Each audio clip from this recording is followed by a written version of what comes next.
Well, the idea of starting a foundation in Sam's memory actually came from one evening shortly after Sam died at the Shiva.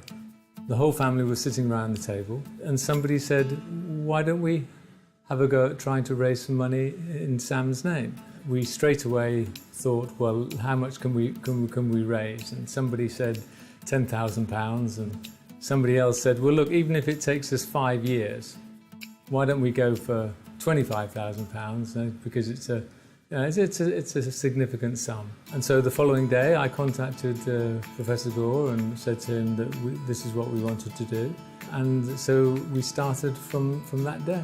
One of the things that we talked about was that the actual monetary value of what the foundation raised was really only half the story.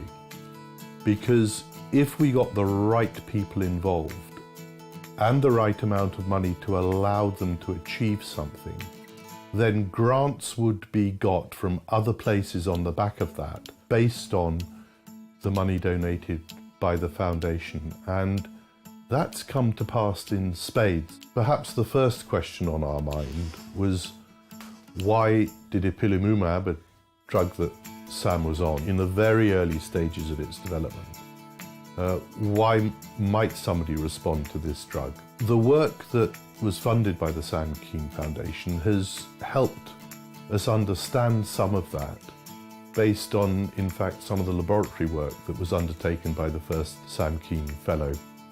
We've been very lucky with outputs from the project. This is a project principally trying to work out why certain patients do well with a type of treatment called immunotherapy. It's an exciting new form of treatment which is more intelligent than previous, like chemotherapy, for example. It's more intelligent in the sense that it's using your own body's immune system to fight cancer, because it never goes away, it has a memory, it can adapt, and so people have been trying to exploit or harness its power for some time. So the results have been received very well, but now what we're doing is really saying, okay, this set of people do well, how can we work out why they do well, and then exploit that knowledge to try and expand the number of people that benefit. So we're really deciphering cancer and response to therapies in a much more intelligent manner. My name's Caroline Piggott and I'm a patient of Professor Gore and Dr. Larkin. 2 years ago I had terrible pains in my stomach, having had a diagnosis the year before of stage 3 melanoma. I came into the Marsden, they scanned me and said, it's spread to your stomach, your small bowel, the lymph nodes in your abdomen. And they said, we're not saying 6 months, but they wrote down 7. But we've got this lovely new evidence and this trial that's going on, and we think that you would benefit from it, and we think this could work for you. And within 5 days, I started a combined ipilimumab and nivolumab drug trial, and I'm still here. Now I am doing so much better. I'm able to do things that I didn't think I would ever be able to do again, so it's incredible. The foundation's success has been quite remarkable. It's summed up for me by several different events.